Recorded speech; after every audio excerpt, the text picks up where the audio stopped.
Well, I asked about it. I printed it out. I went to the, I had to go to the, man. and click on the I don't ordinance. even know the question, but I'm not gonna make the Then motion. I printed it out. See, If you make it, I'll second. How's that? Is that a deal? print it out against the ordinances, so we can see what people here. Thank y'all for doing this. In a bound, In a bound book for every.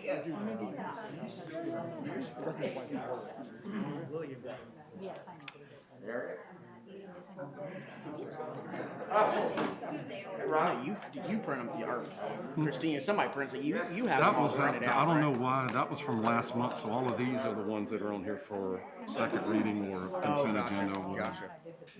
Gotcha. Rush. What does this mean? Huh? Those are legal things, and for some reason, they just are rushed. Oh, I was wondering why they said rush. Yeah. That's what, Nothing to do with Rush Limbaugh. I was wondering what they. I was just wondering what they meant.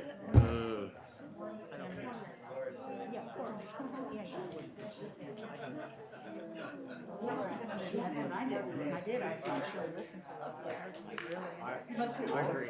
Yeah, the ones about changing the department, all that's one, we can make one motion to do all of those.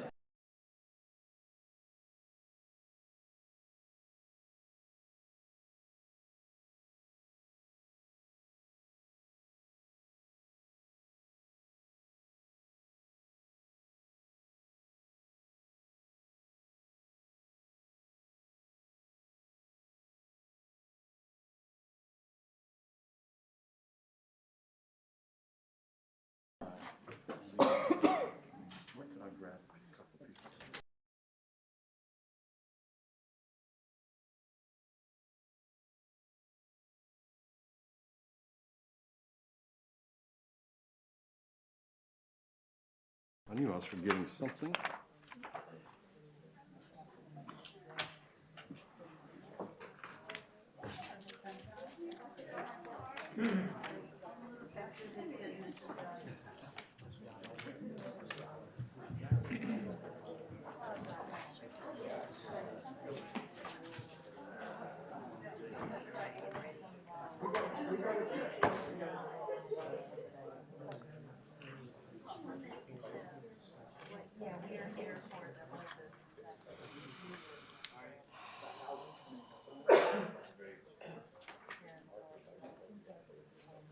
We're legal.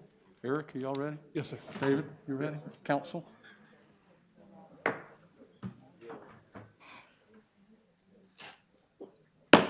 Good evening, everyone. It's my pleasure to welcome you to the April meeting of Mount Pleasant Town Council. Oh, what a beautiful day. We had a great day at the farmer's market today, and everybody was enjoying just the best of living in the town of Mount Pleasant. Our agenda has been published and is available. I hope you got a copy. Item number 1 is the prayer by Chaplain Rob Dewey, and then the pledge led by Mayor Pro Tem Tom O'Rourke. Please stand. Thank you, Mr. Mayor. May we bow our heads in prayer.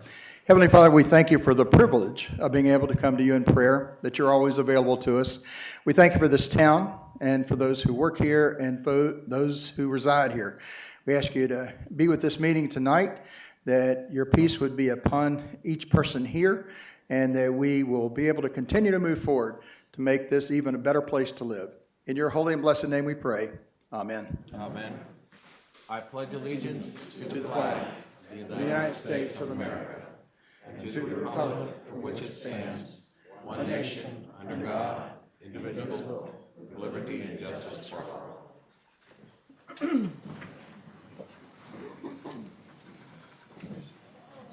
Item number 3 is approval of the agenda. Do we have a motion to approve the agenda? So moved. Second. We have a motion and a second. Is there any discussion? All in favor of the motion to approve the agenda, please signify by saying aye. Aye. Any opposed? The agenda is approved. Item 4, public hearings, awards, and presentations. The first is a public hearing.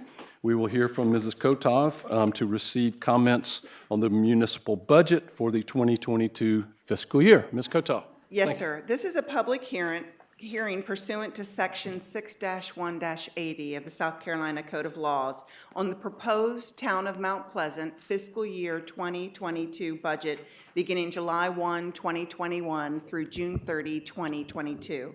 The proposed budget is in the amount of $114,446,711 and does not propose a millage increase. Thank you very much. So this being a public hearing, if there's anyone here to address this on the budget, please come forward. You have 2 minutes. Of course, you notice there is the regular public comment later in the agenda.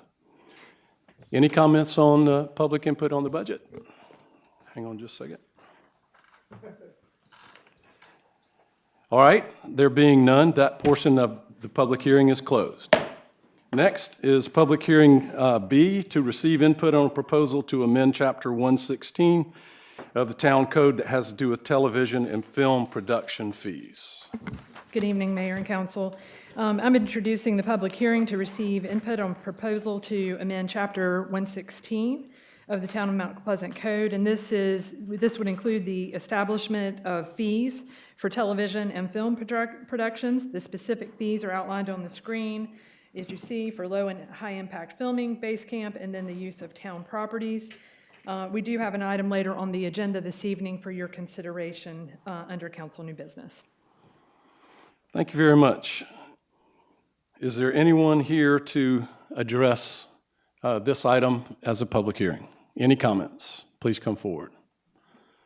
All right, there being none, that public hearing is closed. Next public hearing, item C, public hearing to receive input on the proposed increase in penalty fees for the town's short-term rental program. Yes, ma'am. Yes, sir. Thank you, Mr. Mayor. This is a public hearing regarding Chapter 156 zoning code to our short-term rental ordinance. And proposed before you tonight is to add a couple of penalty fees. One is a $100 late fee for those applicants who do miss the deadline. And another one is a $500 penalty fee for those folks who continue to operate illegally and then choose to come into compliance. That $500 fee would have to be paid prior to getting their application approved. Thank you very much. Anyone here to address that? This is item C in public hearing. Yes, sir. Please come forward. Name, address, 2 minutes. Hey, Trey Adams. I live at 1336 Parkton. I've been hounding half of y'all with emails and spoken with a couple of you. Thanks for reaching out. I wasn't really going to send up and say anything, but I feel compelled to express some frustration that public hearing title doesn't encompass everything you're doing. That talks about putting more teeth in the rules for enforcement, which I, as a good, responsible short-term rental owner, am all for. What that doesn't address is the fact that there's my understanding it was kind of thrown in at the last minute, but there's a motion to reduce the number of permits that you've got, which is asinine, and it's just a very disappointing. It seems like a pattern. It seems like a get out of you guys, but yeah, that's not an accurate statement of what we're talking about here. So just for what it's worth, be nice if the record showed that what we're really doing here.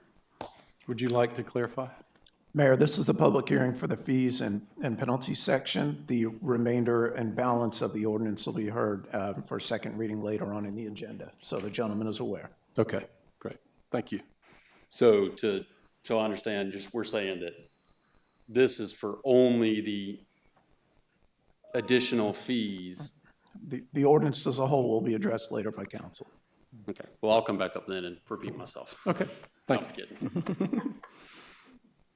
Any other comments on public hearing item C, short-term rentals? All right, this public hearing is closed. Item D had to be rescheduled for the month of May. The citizen to be recognized had a conflict, will be here next month. Item E is pickleball tournament proclamation.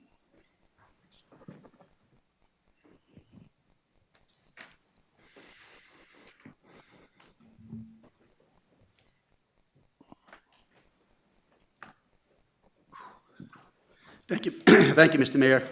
I appreciate you doing this proclamation. As everybody will hear, I'm going to go ahead and read it, and then we'd like to have Mr. Al Bradshaw Whittemore come up, if he would. You're welcome to if you'd like.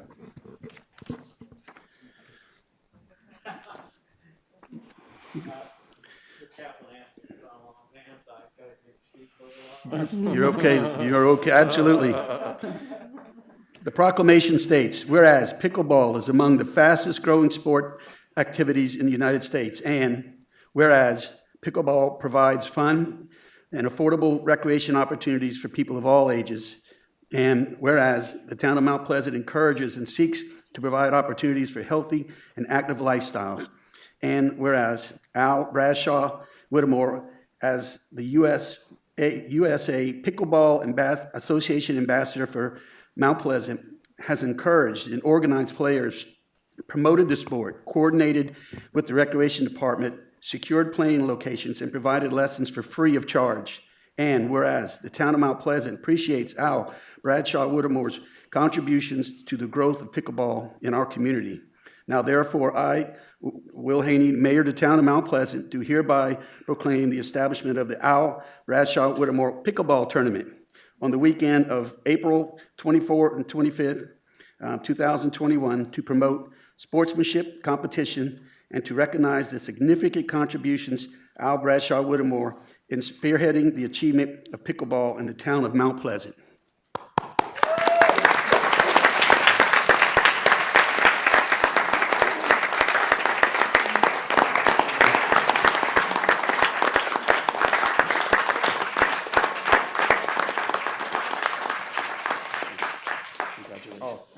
Recognizable now. Thank you very much. I appreciate it. Thank you, Al, and thank you, Councilman Santos. Next was longevity awards, but I understand that the staff member and their family were not able to attend tonight, so we'll take care of that at a later time. Item 5 is approval of the minutes from the March 9th special town council meeting, the March 9th town council meeting, and the February 2021 financial statement. Do we have a motion? Motion to approve? Second. We have a motion to approve and a second. Is there any discussion? All in favor, please say aye. Aye. Any opposed? All right, they are approved. Item 6 is public comment. When your name is called from the sign-up sheet, please come forward, give your name and address, and take 2 minutes, please. Thank you. First speaker is William Hamilton. Good evening. I would like to note that this year marks the 10th anniversary of Mount Pleasant's efforts to improve public transit. When we began the idea that you could get better public transit and get people to ride it in a conservative southern suburb, the entire world laughed at us. I went to national meetings where they laughed at me. And when we tripled our ridership in 7 years to 308% of what it had been, put up the most beautiful bus shelters in the eastern United States, they no longer laugh. They fly me to Seattle and ask me how it was done. I just wanted to update you on where we are. CARTA has had a lot of turnover in drivers lately. There have been some problems with the quality and regularity of our service. There's something very strange going on with the 40 when it goes out to Hamlin Marketplace to replace the number 42. Sometimes it stops on the way back into town, sometimes it doesn't. I made that trip out there a week or two ago because I ride around the end of the line so I don't have to cross the highway. I'm legally blind, I don't want to get hit by a car. And discovered that I would have to take an Uber home. The second thing that's very important is the rapid transit line downtown.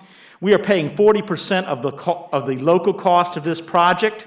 The city of Charleston has decided to abandon the old railroad line as a secure, well above sea level location to run the buses, and are just going to run the buses in traffic on Meeting Street so they can build a dog walking park under I-26. This is a ridiculous waste of money and opportunity. Asking people from Mount Pleasant to wait on the side of a street in standing water in front of congested traffic for buses that can't keep a schedule is not going to be effective. We have a lot of skin in this game. We should demand the city do its part right and run those buses on the old railroad line out of flooding. Beach service is going to begin running. There's a lot of detail on it, but this is happening in our community. We need to make sure the buses connect reliably, that people use it here. You've got an entire list of events we're doing on that. Be happy to talk with you all about that in detail. Finally, we need to work on getting people back on the buses this coming fall, the way we did it 10 years ago. We know how to do it. We set national records for it. We can do it again. Thank you. Thomas Rourke.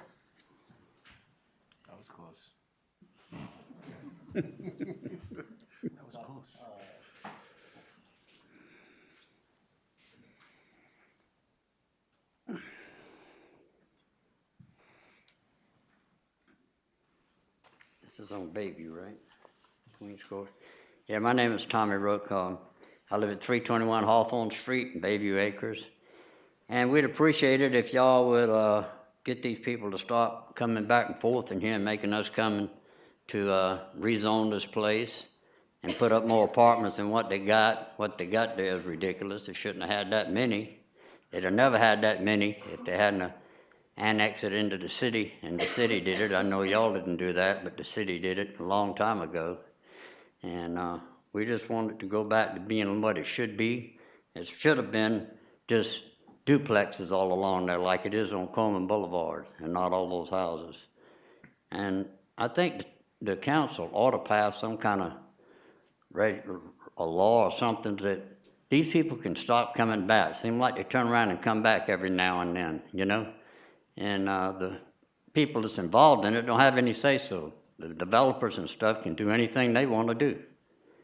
And I think y'all really need to look at that real hard and do something about it.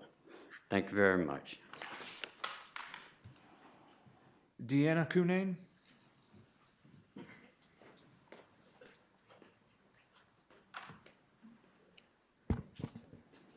Deanna Canane, Dunes West.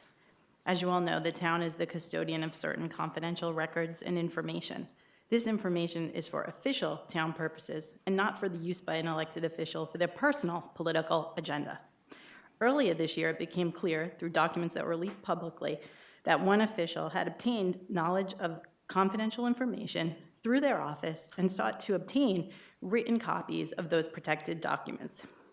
This is wrong for many reasons, but when the documents contain the names of minors, it's even worse. The confidential information was obtained by the mayor and subsequently disseminated without a proper vote by the sitting council. This, in my opinion, as a mom, and frankly as a human, is despicable and unethical. If the last year has taught us anything, it is the obvious lesson that public offices should not be used for personal agendas. Ignoring this inappropriate behavior only continues to embolden further subversive behaviors. Thank you to those on council who have spoken with me or read my prior letters over the past year. Wendy Walker? Hi there. I'm Wendy Walker. My address is 1125 Harbor Gate Drive, and I'm here to speak about the Bayview Acres and the Queens Court proposed. I can't really tell what's going on about it. It's not clear to me at all. I've just been reading the 2014 Mount Pleasant, whatever it is, and traffic, let me just back up. Traffic coming out of my neighborhood right now is ridiculous. And if we have more and more traffic, be it businesses / apartments, or if we have just apartments, it's on either side of Queens Court. The entrances to my neighborhood are, one has a light, one doesn't, but it takes at least 10 minutes to get out, and that's with the light.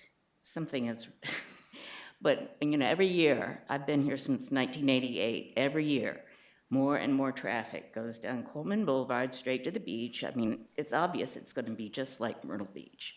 And I just don't think that the town of Mount Pleasant really wants that.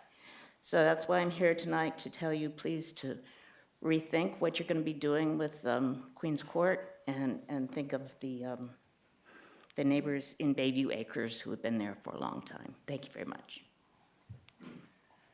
Waring Howe Jr.?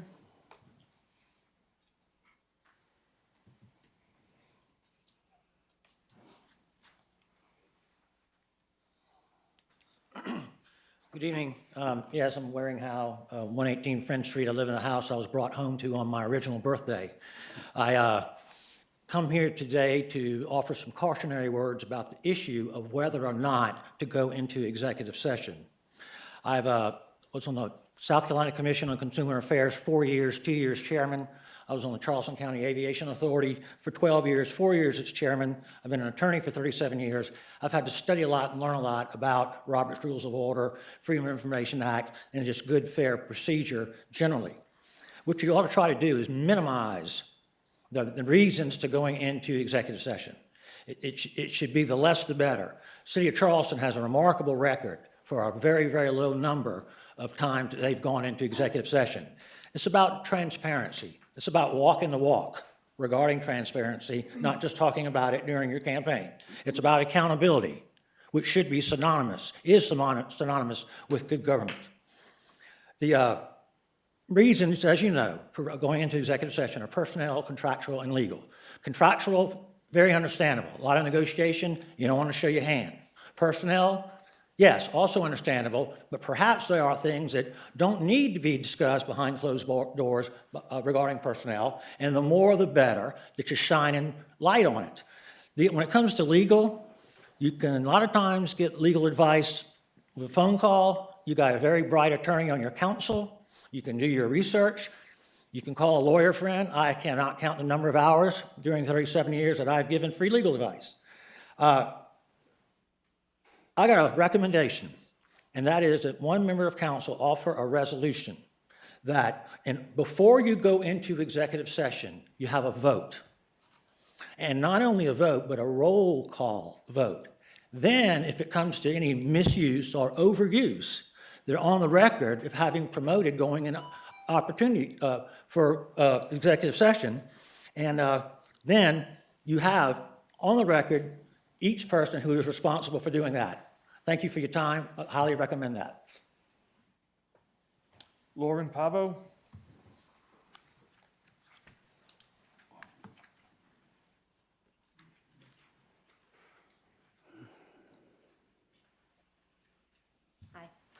My name is Lauren Pavo. I live at 317 Hawthorne Street, also in Bayview Acres, and I'm speaking as well on the request to rezone the Queens Court duplexes.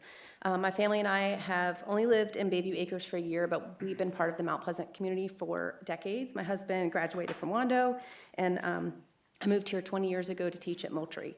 We feel very blessed to raise a family here.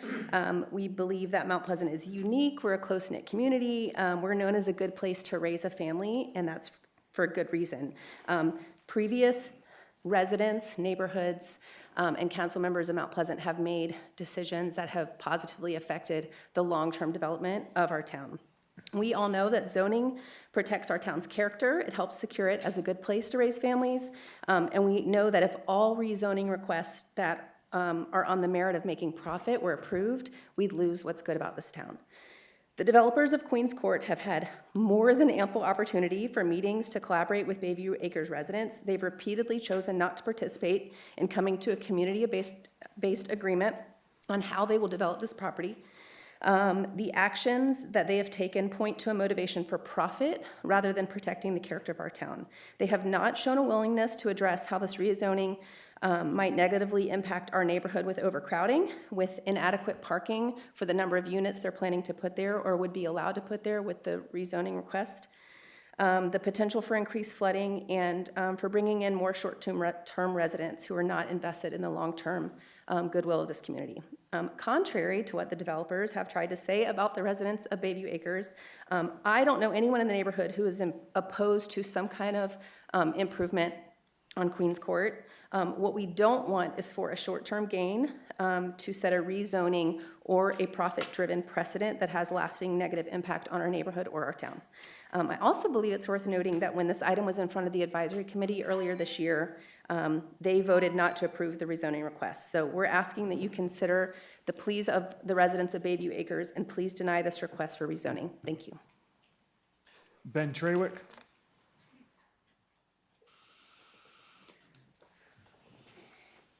Faster than me.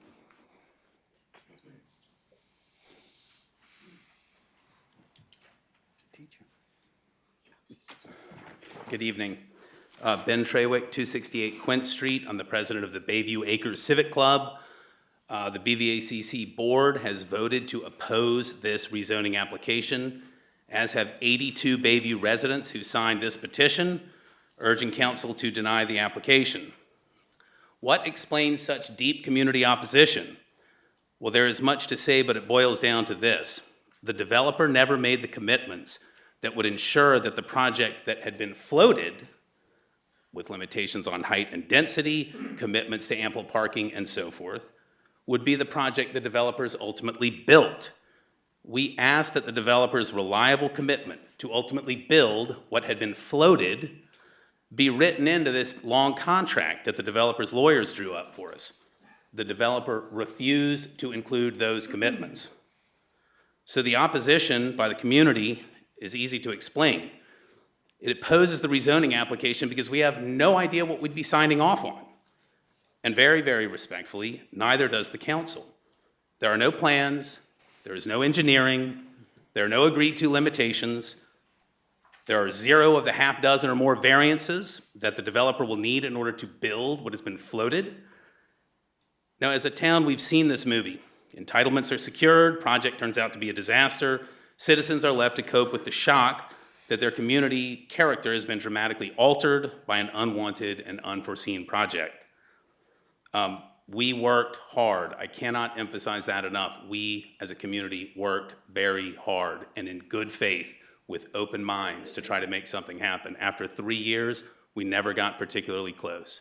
So I ask you, please, very respectfully, to support us, your constituents, and deny this application. Thank you all. Bo Harris.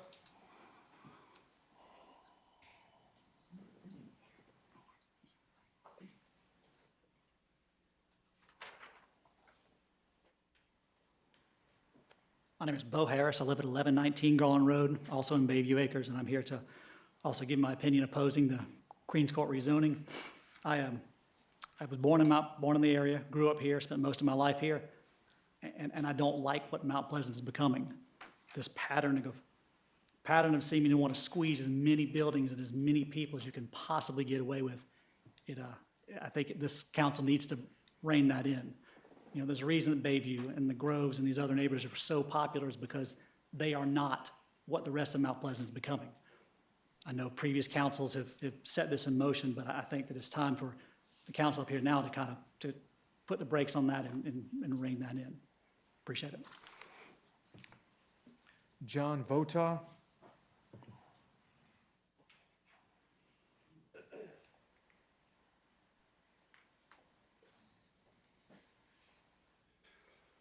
I'm John Votaw, 1127 Harborgate Drive, Bayview Acre board member, 25-year resident of Bayview Acres.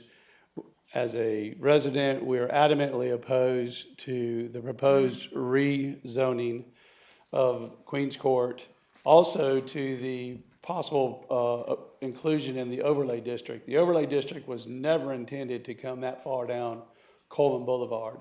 You've got 11 duplexes, which I remember years ago coming to town council meetings, and all we talked about was workforce housing. I mean, that's the people who lived in these duplexes. Now, I'm not saying they're not run down, but the owners could easily rehab them, sell them at a profit where working people could still afford them, and or rent them to workforce individuals. It does not fit in with the scope. I mean, you can't buy a house in Mount Pleasant now for less than $500,000. So, and then you also have the situation where they want to take 11 units, put in, I think it's 31 units. That's already the lowest area of Harborgate Drive, where we get considerable amount of water that pours out next to the Woodscape apartments. You put 31 units in there with permeable surface or non-permeable surface, you're only going to increase the flooding issues that we have. So as I would like for y'all to consider not allowing this to go forward. Thank you very much. Mr. Mayor, that's all I have signed up. All right. Yes, sir. Sure. Thank you. My name is Drew Burris. I'm the owner of Queens Court. It seems to be a hot topic of conversation today. I'm dumbfounded at what's happening in this town, okay?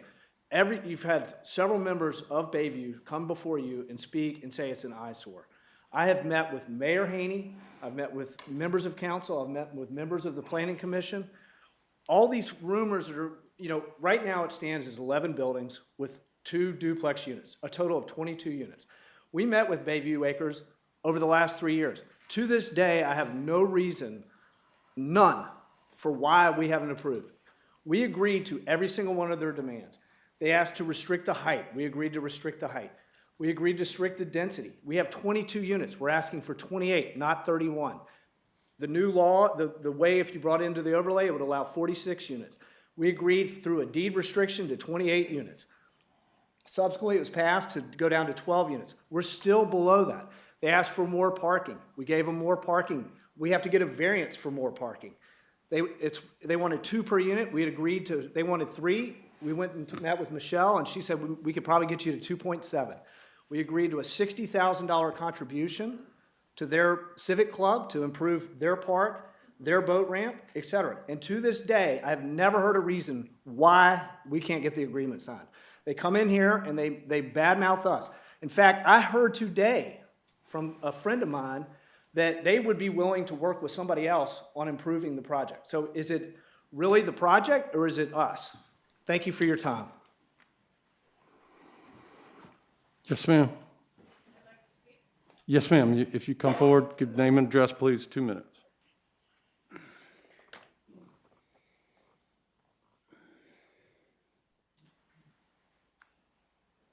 My name is Susan Thompson. I live at 323 Bayview Drive. I've lived there since Hugo, so that's 30-some years. I've lived in this area for 45 years, in the East Cooper area. I love living in Bayview. Most of the neighbors that I know, we all love it there, and we like it the way it is. And I'm asking you not to rezone the Queens Court proposed development. The reason, I don't know this gentleman, but the reasons that I have for not agreeing with what they want to do is they have never given us a firm plan.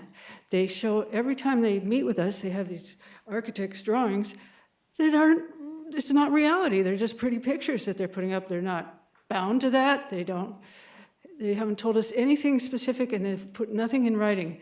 They say, and they've been saying misleading things. They passed out a 3-page handout a while ago, I guess in March, and I have made a copy of it on my phone.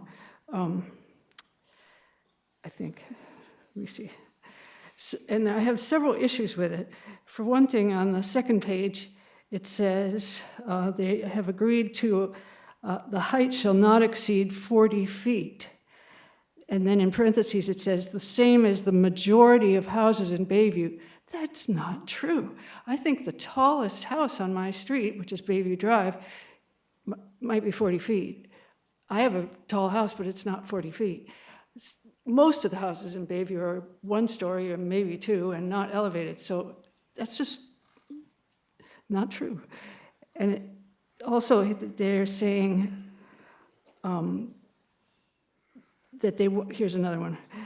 The community improvements, in order to do this, they say, but they've never put anything in writing, and once they get the rezoning, we won't be able to stop them. Okay, they say they will eliminate roommates and multiple cars in this.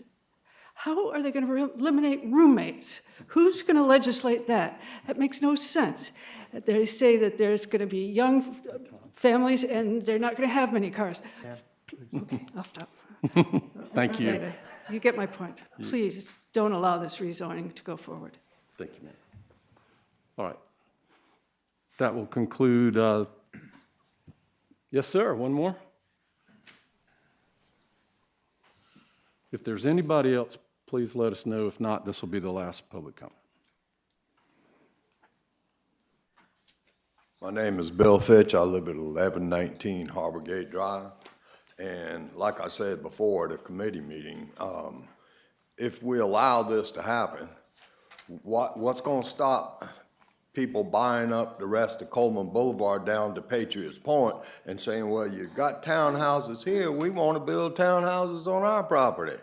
And that comment about us is kind of closed mind. I don't think that it's a personal thing. I think it's we like the way we live in a bedroom community. That's what we're supposed to be. And if you put 27, 28, 22, whatever townhouses on the front of Coleman Boulevard, it's no longer a bedroom community. Thank you. All right, seeing no others, that will conclude the public comment portion of our agenda. Item number 7 is the consent agenda items. Is there a motion? I move approval of the consent agenda. Second. We have a motion and a second. For those following on your agenda, that's items A through H. All right, we have a motion and a second. We're in discussion. Anyone? All right. All in favor of the motion to approve, please signify by saying aye. Aye. Any opposed? All right, it's approved unanimously. That's final reading of consent agenda items A through H.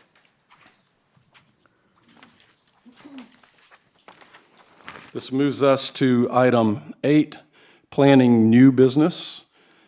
Ms. Reed. Motion to deny. Second. We have a motion to deny, and we have a second. This is on the Queens Court. So do we have any discussion? Yes, sir. Yes, sir. I would like to hear Ms. Reed speak. I would also like for all of council to see what the plan is. I've heard several people say they don't know what the plan is. I want to show them what the plan is. Okay, Mrs. Reed, if you will do that. Thank you. Yes, sir. Okay. I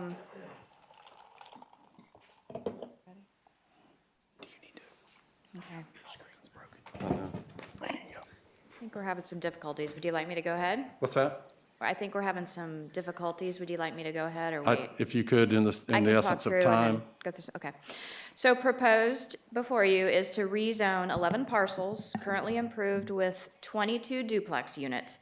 To rezone that from R3, which is medium density residential, to TH, Townhouse District. The current zoning only allows duplex units. It's my understanding that the developers would like to, instead of tearing down and rebuilding duplexes, they'd like to rebuild townhouses. So they do have to rezone to TH in order to do townhouse units. There is also a request to incorporate all the parcels into the Coleman Boulevard Overlay District. As I mentioned, the current R3 does only allow the duplex units.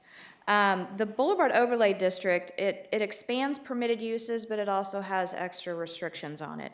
So for instance, if it were to come into the overlay, you could do townhouses, duplexes, et cetera, and you could not do any accessory dwelling units. That would not be permitted.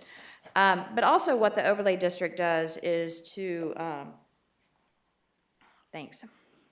also what the overlay district does is to increase the height. So right now, outside of the overlay district, the maximum height's 35 feet.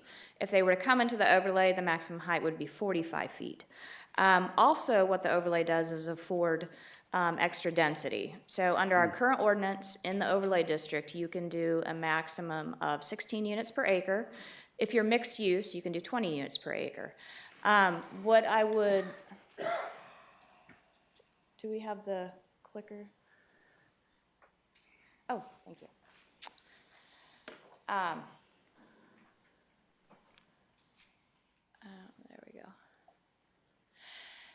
So the request to come into the overlay, and I'd like to preface it by saying that later on your, and I think everybody knows where this is, but just to get our bearings, it's at the terminus of Houston Northcutt, where it ends at Garland, and that it is facing along Coleman Boulevard, again between Harbor Gate and Garland. This is our new future land use map. It is recommended for traditional residential neighborhood. The request, the current R3 and the proposed townhouses are both appropriate uses in this future land use. And then again, this is the current zoning. You can see it's currently R3, the dark brown.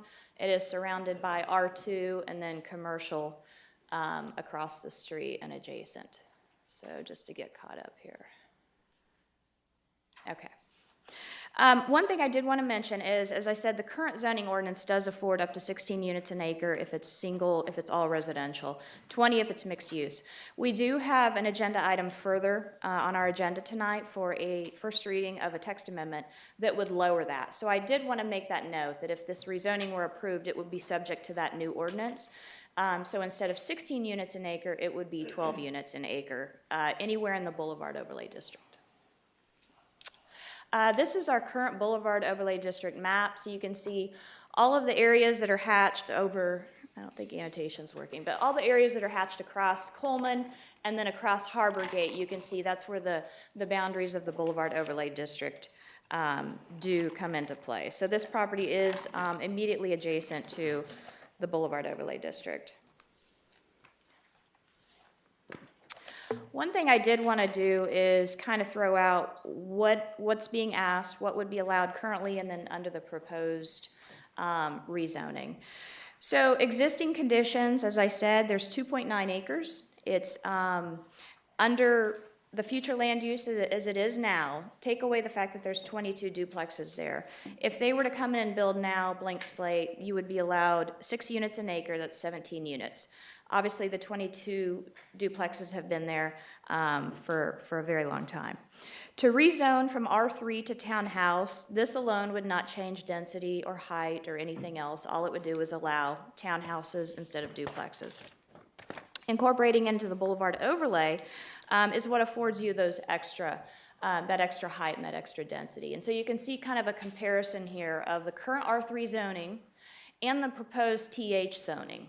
So really nothing changes with that base zoning other than duplexes versus townhouses. When you come into the overlay, you get the extra density, which, as I said, would likely be 12 units once this text amendment goes through. And then the height would be 45 feet.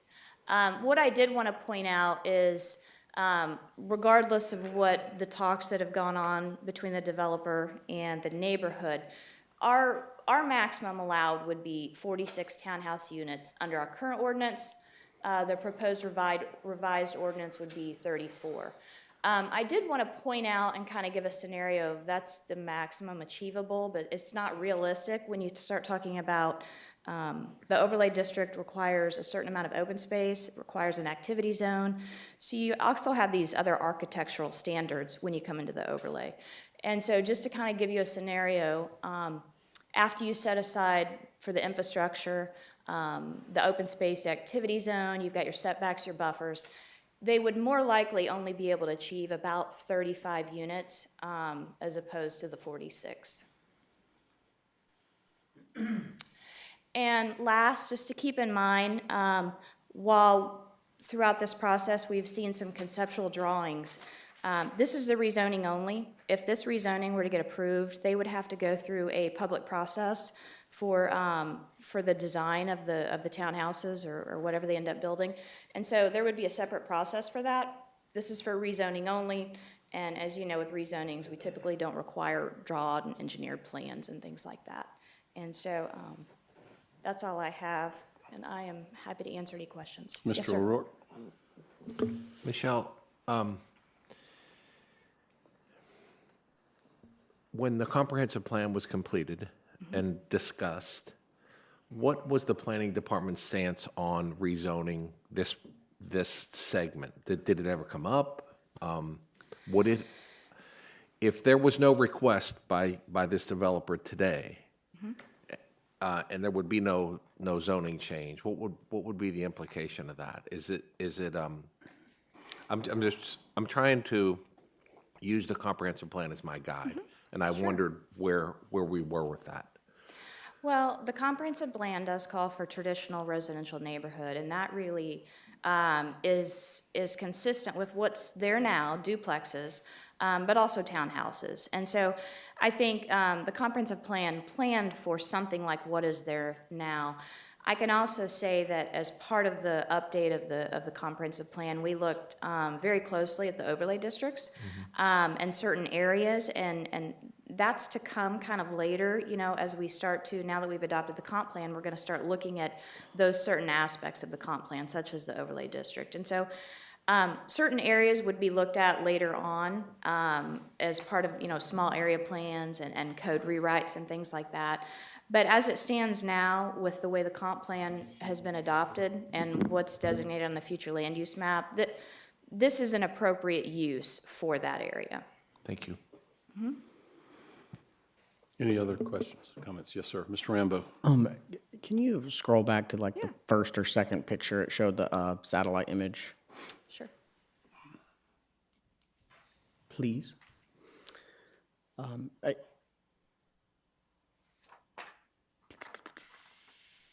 we go. There you go. So one thing you could tell immediately from the satellite image is this row of trees between the duplexes that are there now and Coleman Boulevard, you could tell by the coloring of the trees that's wetlands. I mean, that is a wet area.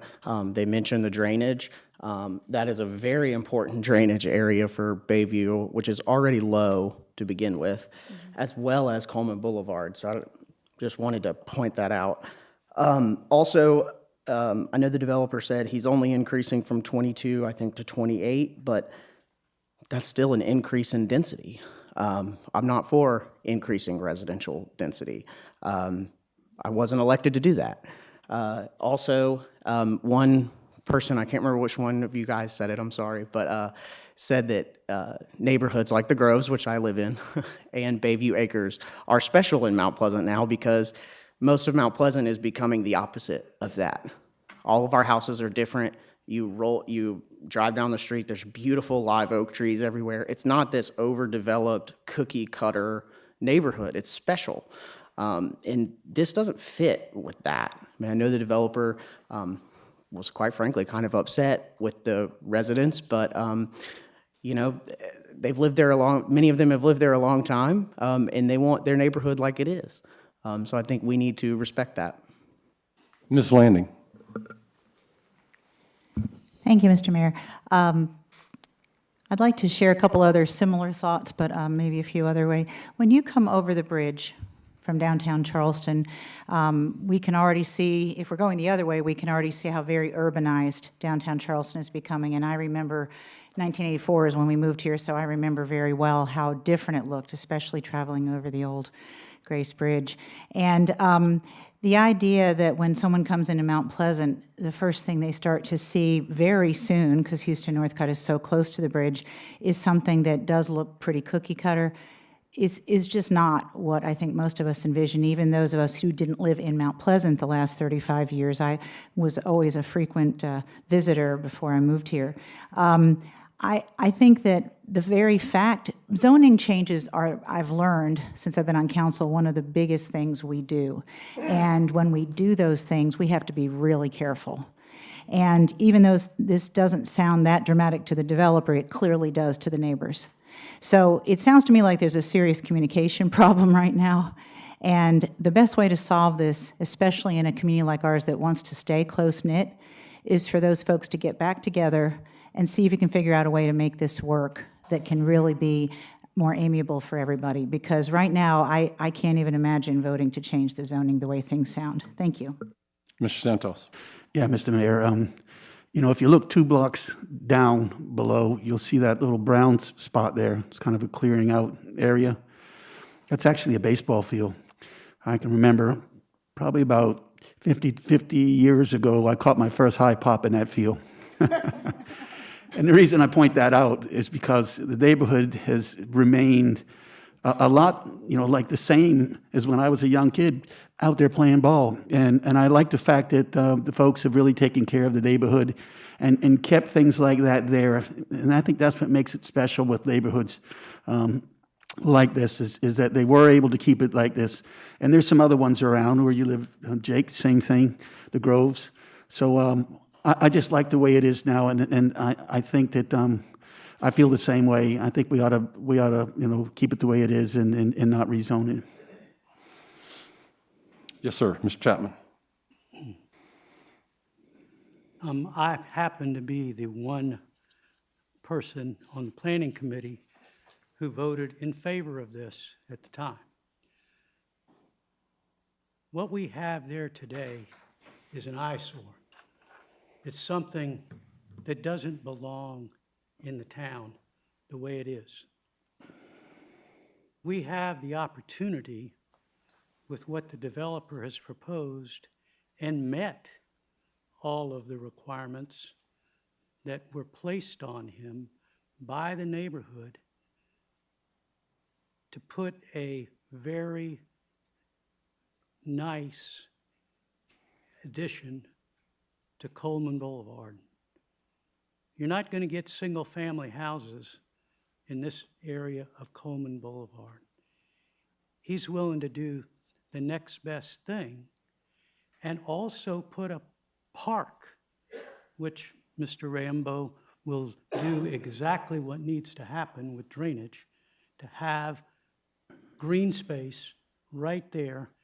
And while, yes, there may be some trees, mostly what's in front of the ugly duplexes that are in terrible condition is weeds, heavy weeds. So what this developer has agreed to do is, number one, sign a requirement on his deed to do what he said he would do. He's not going to do it until it's approved. He has no reason to. And with some of the suggestions we've heard, we would never do any zoning in this town, ever. You've got to have some confidence, and you've got to make the developer do what he said he would do. So I'm still going to vote in favor of this because it's an improvement to the town, a significant improvement to one of our major entry points, and he has certainly worked with the neighborhood, but for whatever reason, the information that's been disseminated has not been good.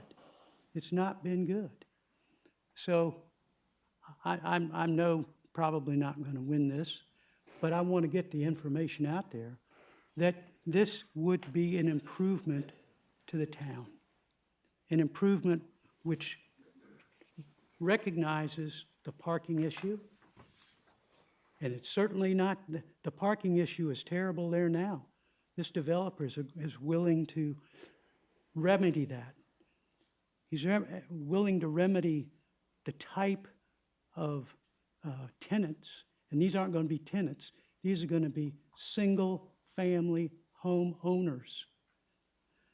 He's also willing to build a park which will handle the drainage issue which has been mentioned. So as a result, and I hear all the neighbors, and what I've seen with the proposal answers all their questions and gives them what they've asked for. Anyone else? Yes, ma'am. Ms. Whitley. The issue for me is that we have no crystal ball and we cannot condition zoning. And the minute that we rezone this property could be flipped and turned into the hands of someone else who could then build those 35 units because there's no restrictions in place. There's nothing that guarantees that this is going to be, what it says it's going to be. And I think that, we, like Mr. Rambo said, we were not elected to increase residential density in this community. I think that there's plenty of profit opportunity in rehabbing or like rebuilding duplexes and selling them or renting them out in that way. So I'm not in support of the rezoning. Anyone else? All right, the motion is to deny. So a yes vote is to deny it and a no vote is for it. So I think we'll do this on a voice vote. All in favor of the motion to deny, please signify by saying aye. Aye. Any opposed? No. All right, motion passes 8-1. Item number 2. First reading of ordinance to amend sections that has to do with density, zoning code of ordinances, future land use map. You can see how that's on there. So if you would like to. Thank you. Give us a synopsis. Yes, sir. So this is an ordinance to amend two sections in Chapter 156, 104 and 302. One is pertaining to density, and the second is pertaining to change of town boundaries. And so just a little background, I think most of you are familiar with it. I know we've discussed it at length with Planning Committee. Since the adoption of our new comprehensive plan, we've had this conflict between our current zoning code and our new future land use map. And so what happens is, under the old plan, When a property automatically annexed in, that designation, if they were designated in what is now called a settlement community, before it was called a community conservation, they would automatically get that zoning. With the new comp plan, we had new terminology. Community conservation became settlement community land uses. And so just that conflict with our zoning code and the new language, properties were automatically coming in as R1 that really should be designated as a settlement community. And so that's the first part of this text amendment. And then the second part really is to deal with overlays. If you'll recall, we've had quite a few properties that when they come into, they automatically annex in and they're within the Sweetgrass Basket Overlay District, that overlay is not automatically applied. Instead, it's automatically not applied. So you have a property annex in, even though it's designated for an overlay, and it does not get that overlay designation. What this does is say, Planning Commission, you have the authority to bring this up. And then Town Council, under action from you, you can, let's put that overlay on there. And so it gives you that consideration of not just the automatic annexation, but hey, let's look if there's an overlay that's applicable here. And so that's what we really wanted to do, is more than anything, protect those properties that are designated in the settlement communities and in the Sweetgrass Basket Overlay Districts. And again, these are things that we're gonna fix in our zoning code rewrite, but it's gonna take a while. So we wanted to get this out of the way so that, so we could get it taken care of. Thank you. Do we have a motion, please? I'll move for approval. Second. Motion to approve, and second, we're in discussion. I'll go first. I've been waiting since I got elected to council in 2015 to change that to where when you annex in, you come in under the appropriate zoning and not R1. And this is also going to help as we do our outreach to settlement communities and get donut holes to annex into the town. They will come in with a community conservation zoning or whatever is appropriate at that particular spot in the settlement community. And I think that will remove a hindrance, because, I mean, imagine, you know, being a typical settlement community, which we call community conservation. And then when you annex in, you automatically become R1. So this eliminates that problem. So this is a huge step in the right direction. All right. Any other comments? The motion is to approve. All in favor, please say aye. Aye. Any opposed? The motion passes unanimously. First reading, ordinance number 21027. Item number 3, please. Okay, this is another sort of a quick fix to fix a gap between our newly adopted comp plan and our current ordinance. As I mentioned with the first agenda item, if you're in the Boulevard Overlay District right now, our zoning ordinance says if you're residential, you can get up to 16 units an acre. If you do mixed use, you can do 20 units an acre.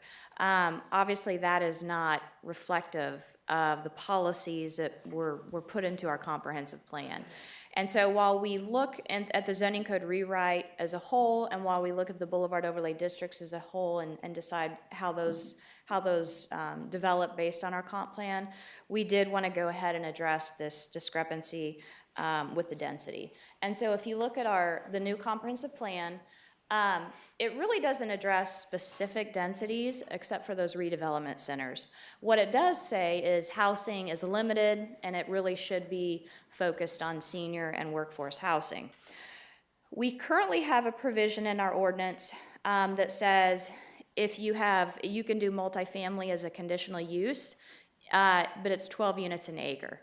And so what we wanted to do is kind of make this consistent with what's currently allowed until we do an overhaul of the entire overlay district.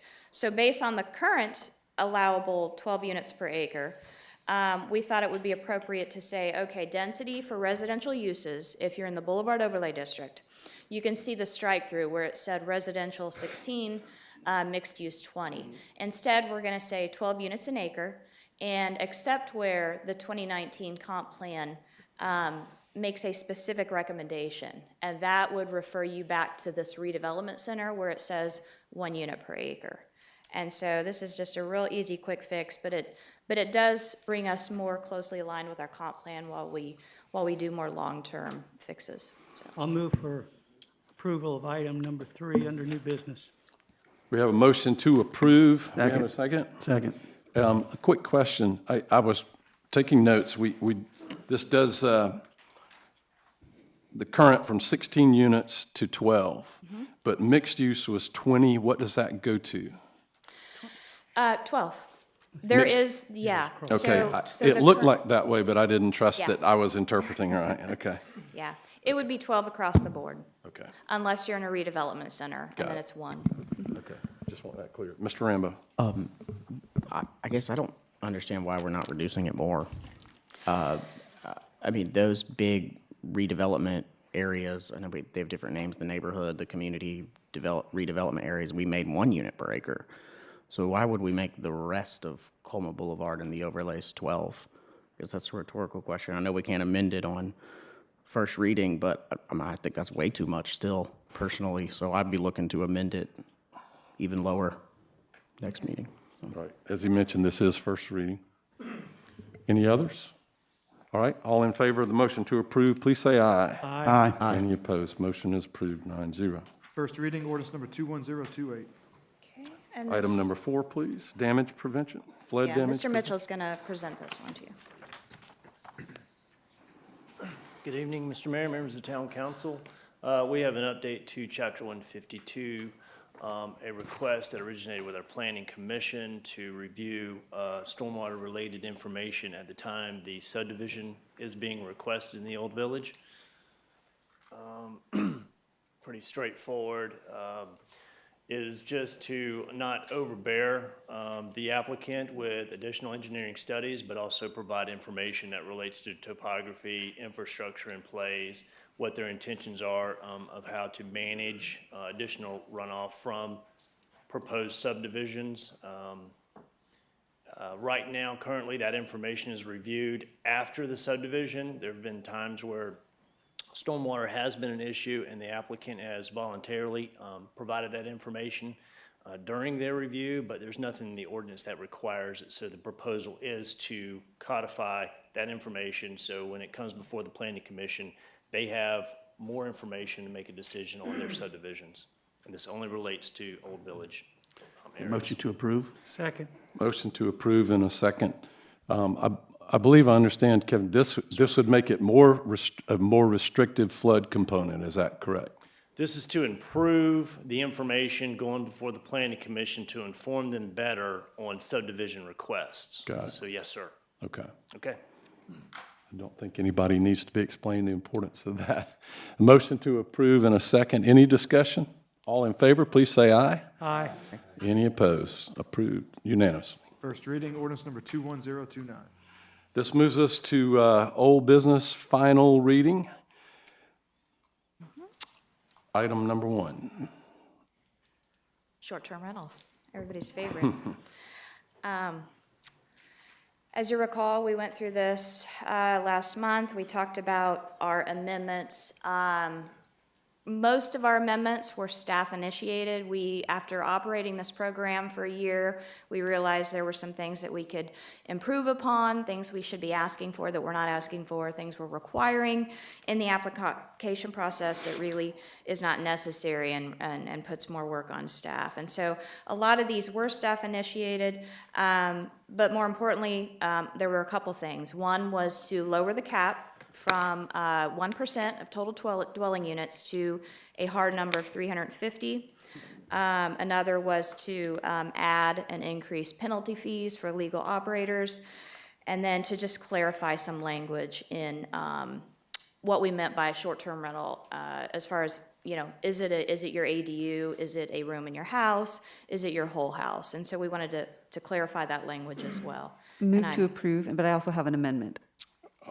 All right. Motion to approve. Motion to approve. Second. And a second.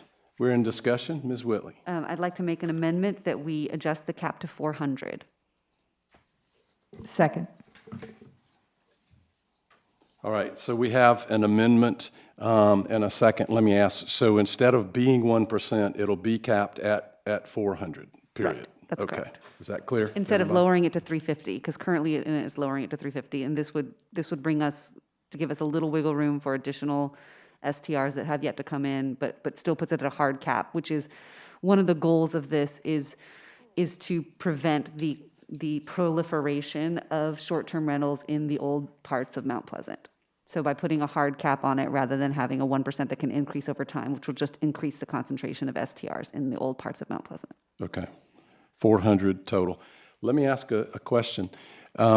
Legal point of order, I guess.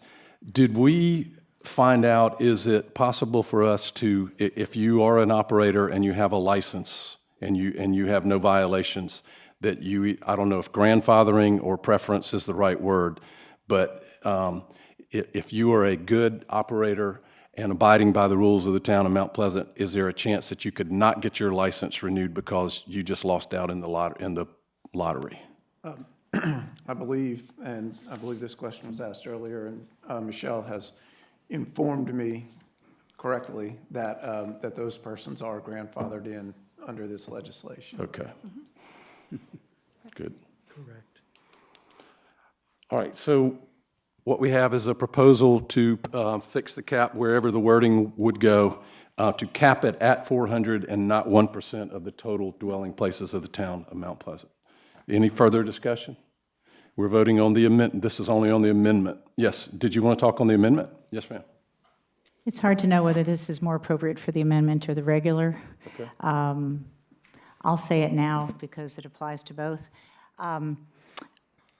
I believe this is one of these where there may be specific situations that are uncomfortable for some neighborhoods. That seems to be what has started this, but in some ways this feels like a solution in search of a problem. When you're saying 1% has been our cap all along, and we've had this short-term rental plan in place for about a year or so, you're talking about 99% of our community is not short-term rentals. And I just don't understand why we constantly feel like we have to create a new and more complicated rule for everything. We don't know if 10 families will be cut out of something that they look at as part of their retirement plan. We have certainly heard people speak about that. I know as a person who does financial planning, there are a lot of people who look at real estate as part of their investments, sometimes their own home, a room or two, sometimes a house.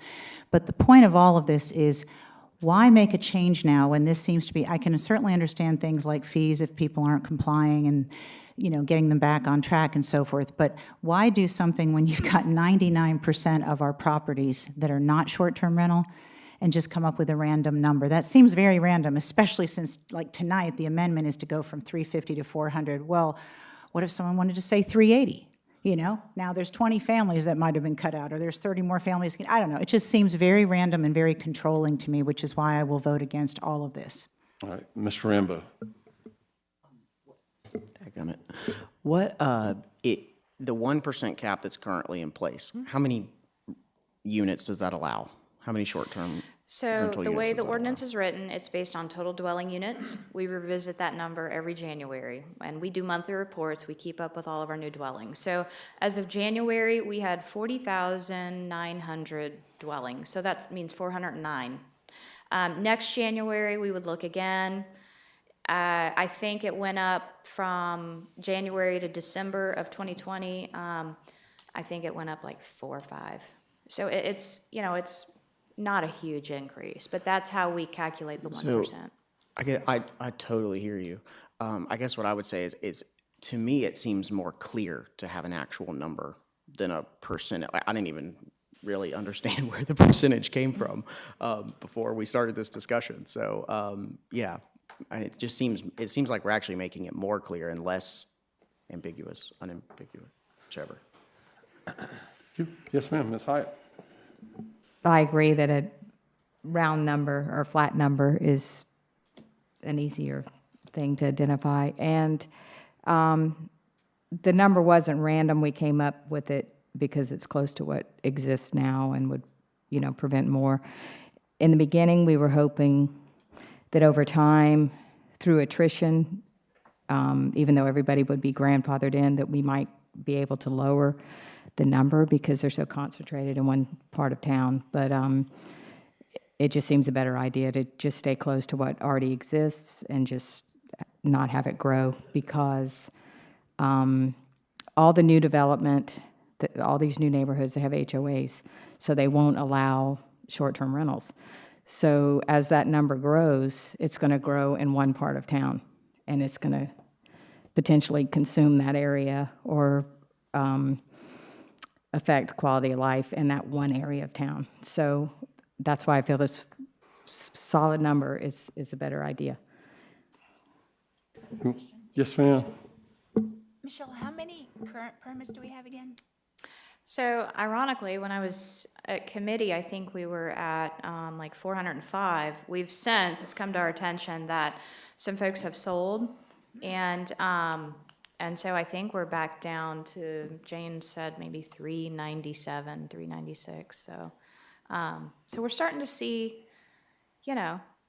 folks are starting to realize, hey, if I sell, and they're starting to communicate a little bit better with us. We're starting to get more information. So I would just like to still leave a little room for those who want to become compliant. Does that make sense? So if we have 390 now, I would love to leave a little wiggle room for 15, maybe more, but 400, I'm good with that number. Okay. So, Mr. Chapman and then Mr. Santos, yeah. As part of the planning committee developing this, we heard from a lot of people who talked about why they want to do short-term rentals to boost their salary or boost their income. We also heard from people who want to buy property and then put it into short-term rental.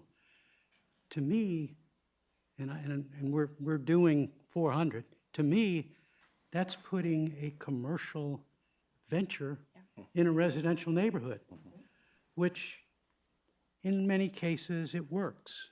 If somebody lives in a house where the owner is staying there. But it doesn't work when you buy a piece of property in a neighborhood specifically for the purpose of doing it as short-term rental, which is sort of like having an apartment complex in a residential neighborhood. So that's why I'm going to vote for this. And, we need to make sure that the numbers in one of our most beautiful neighborhoods remains low. Mr. Santos? I just had a question. What about ADUs?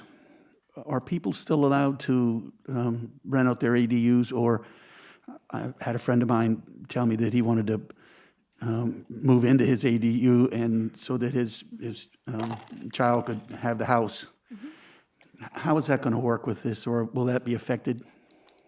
No, so the ordinance currently allows, and it's proposed to remain there, currently allows the operation of a short-term rental out of an accessory dwelling unit. But it does have to be a permitted accessory dwelling unit. It can't be an accessory structure or a pool house, or it has to be permitted properly through our Building and Inspections Department. But there is a provision in our ADU ordinance that says one or the other must be owner-occupied. And so that would be, you could live in the ADU and rent your house out, or you could live in your house and rent your ADU out, and that's currently allowed. But you can't rent them out separately. Right, but is that going to be part of the 400? It already is. It's part of the cap. Whether you rent out your whole house or an ADU, those are all considered, each one's a permit. Yeah. So that, I'm just trying to make sure that that's a short-term rental. The ADU is basically a short-term rental if you're renting that out, or if you're living in that and you're renting out your house. If you're renting out one or the other, less than 30 days, it requires a short-term rental permit. Okay. Ms. Whitley? Yeah, I think, Gary, the situation you were talking about of a father living in the ADU and renting to their child, that wouldn't be a short-term rental, so it wouldn't fall under this ordinance. It would be a long-term rental, because they'd be renting it out to their child. Good. Okay, yeah, thank you. Yeah. Yeah, it's a 30-day, right, I'm sorry. Yeah, if it's less than 30 days, it's short-term. 30 days or more, we do not regulate that. Good. No, that's great, because, some people got elderly people, family members, or kids coming home from college, and that was the whole idea behind the ADUs many, many years ago. Right.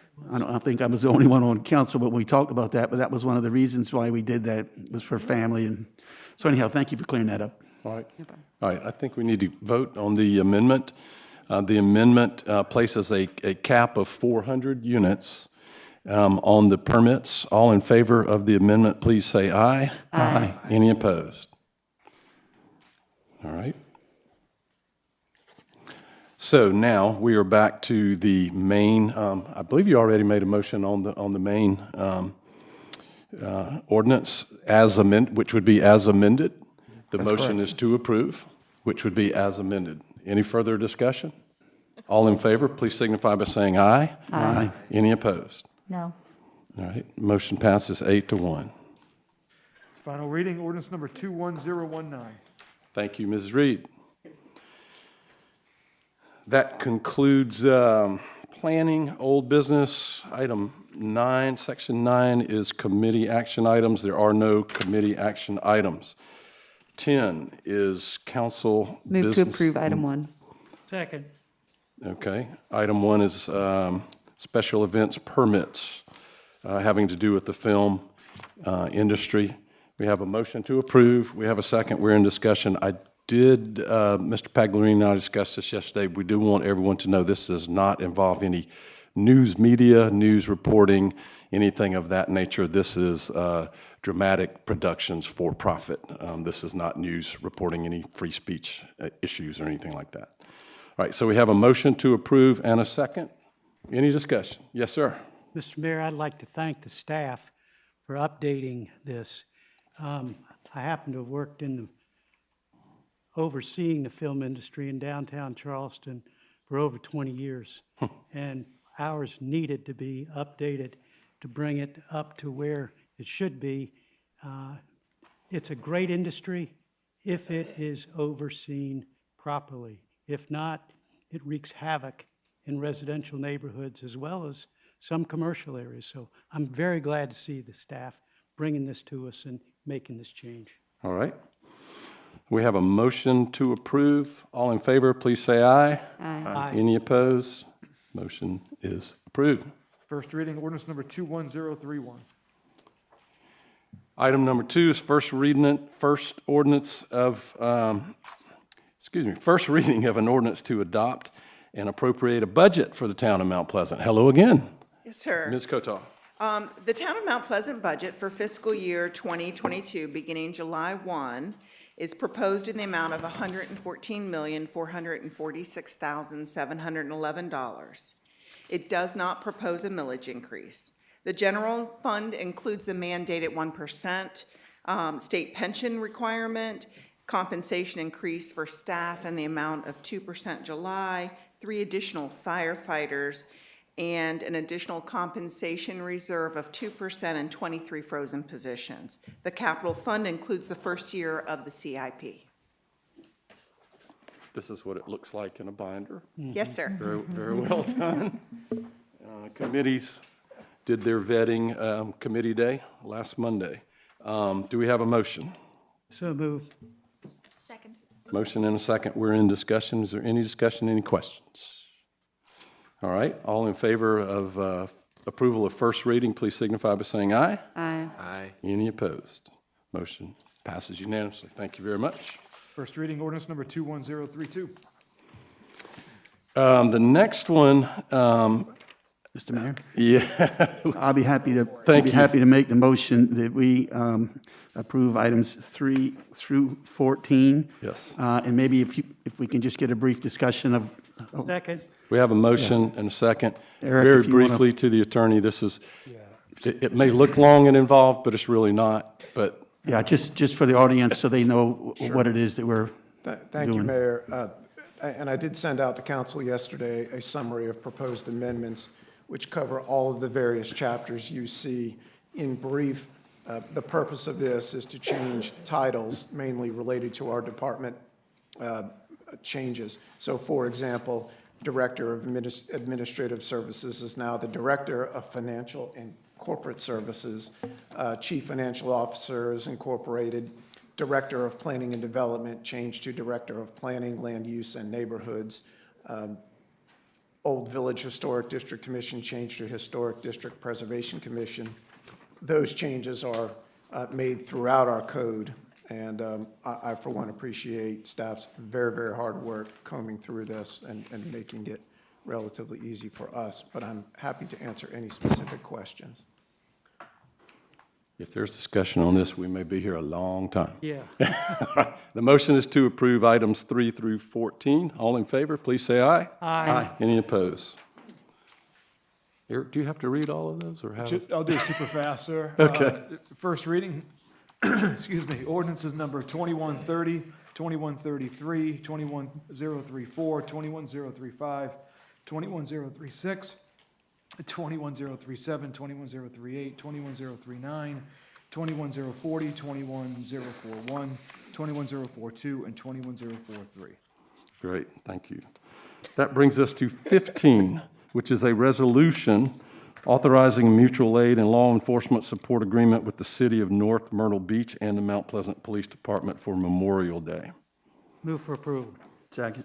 Motion to approve and a second. Any discussion? All in favor, please? Yes, I ma'am. just had a question of just, I would like to understand, because North Myrtle Beach, I don't know if that's far for Memorial Day. Like, I just want to understand what it is.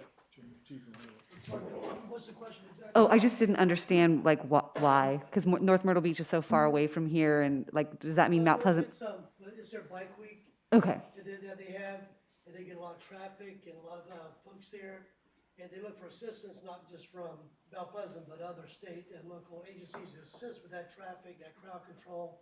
And then we can also request their help for things like bridge runs, so it's mutual aid, where we assist each other with big events going on. Great, thank you so much. Really, the chief just wants to take his motorcycle up there and ride. Yeah, I was gonna say, we get to look cool. Yeah.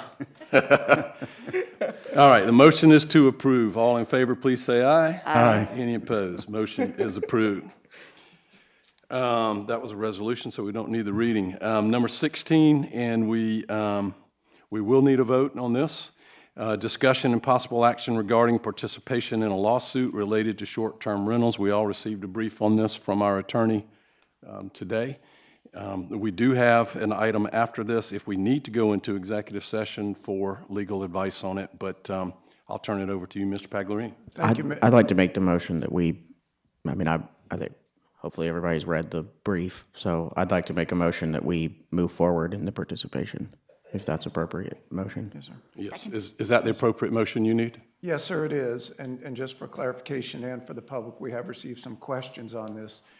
This is not litigation against the town. This is town involvement in litigation to potentially recover fees and accommodation license fees and accommodation taxes. We would be joining a number of municipalities involved in this action.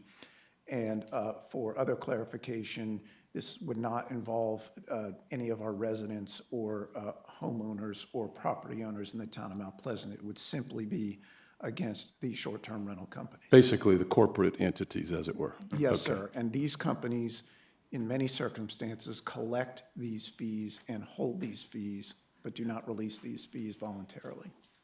Okay, we have a motion. I think I heard a second. Okay. Any discussion? All in favor, please say aye. Aye. Any opposed? All right, the motion is approved. There is no executive session for that. Old business, there's no council. Old business, item C, executive session would be for personnel, consideration of applications submitted to serve on the Historical Commission. B, consideration of applications submitted to serve on the Accommodations Tax Committee. And 2 is legal advice to receive legal advice pertaining to a letter from a citizen regarding the actions of an elected official. Is there a motion to go into executive session? So moved. Second. We have a motion and we have a second. I would like to say, and I will make a motion, I think the chair is allowed to make a motion but not second a motion, to remove item 2. I think that item can be discussed openly, transparently in public. I'm certainly willing to do that, to take any cloud of suspicion away on that issue. So I would move that we amend the motion to go into executive session by removing item 2. Is there a second? Second. We have a motion and we have a second. Is there any discussion? So I guess just to clarify, so then after we come back from executive session, we would address item 2 in public session?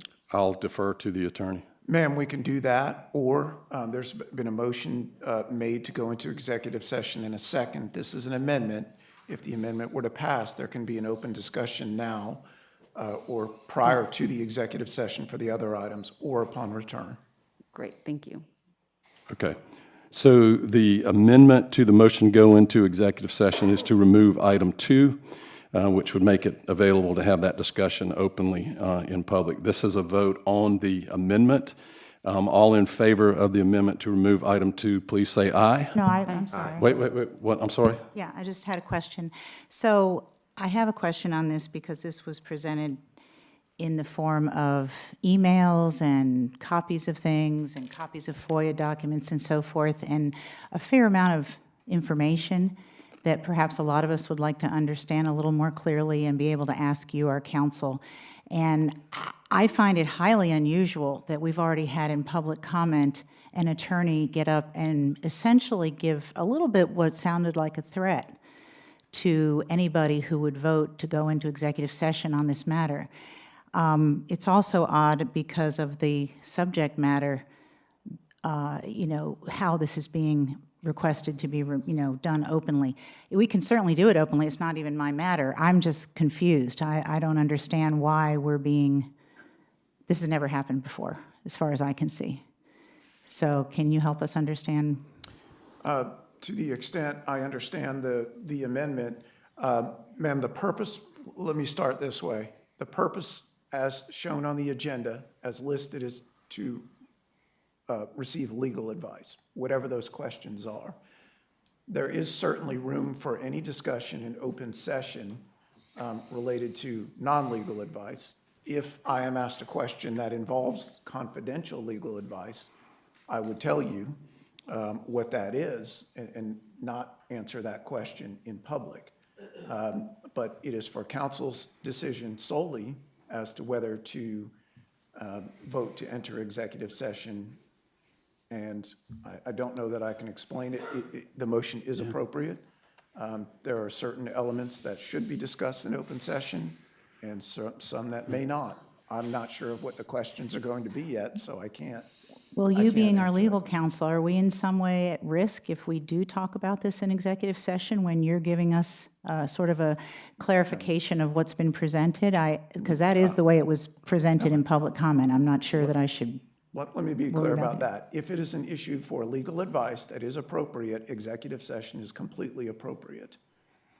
But it has to be as on the agenda, meaning questions related to the agenda item, appropriate for executive session.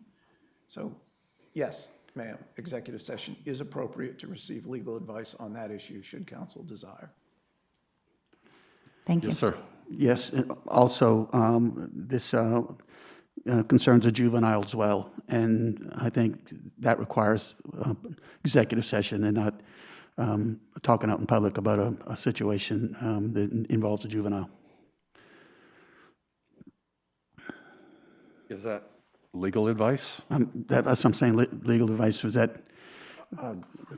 Again, sir, well, I agree that if I understand the item that's on the agenda correctly, it relates to a matter involving a court case that did relate to a juvenile. Yes. And as legal counsel, I would not disclose anything that would relate to that breach of that court order, nor I would certainly expect counsel not to breach that either in open session. Yes, sir.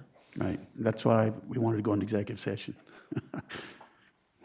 All right, so we have a motion to remove item 2 from executive session. We have a motion and a second. We've had discussion. Will you please call the roll? Yes, I'm sorry. I'm sorry, I have another question. Yes.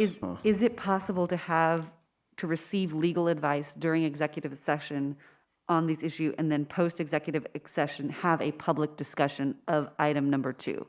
Yes, ma'am. Okay. So we can still go into executive session, receive the legal advice that we can only receive in executive session and not publicly for any questions that we have pertaining to legal advice. Narrow the discussion to that purpose, and then post-executive session, we can have an open discussion of all the non-legal components of this particular item. Yes, ma'am. All right. Thank you. That gives me clarity. I'm so confused. I don't know. I don't even, I mean, I have an idea. Anyway, I'll probably abstain. this could be answered in a very quick question and answer from the attorney, and a major misrepresentation in one of the letters that was submitted and presented to everyone. And, but you know, if y'all want to go in executive session, vote to do an executive session. It could be cleared up right here in the public eye. We are currently in discussion, so it would be appropriate to ask questions and discuss at this time. I don't even know what questions to ask. I'll be glad to ask a question. Mr. Paglioni, before I ask the question, since you and I discussed something yesterday, as we always do on the agenda, would it be appropriate in public session, in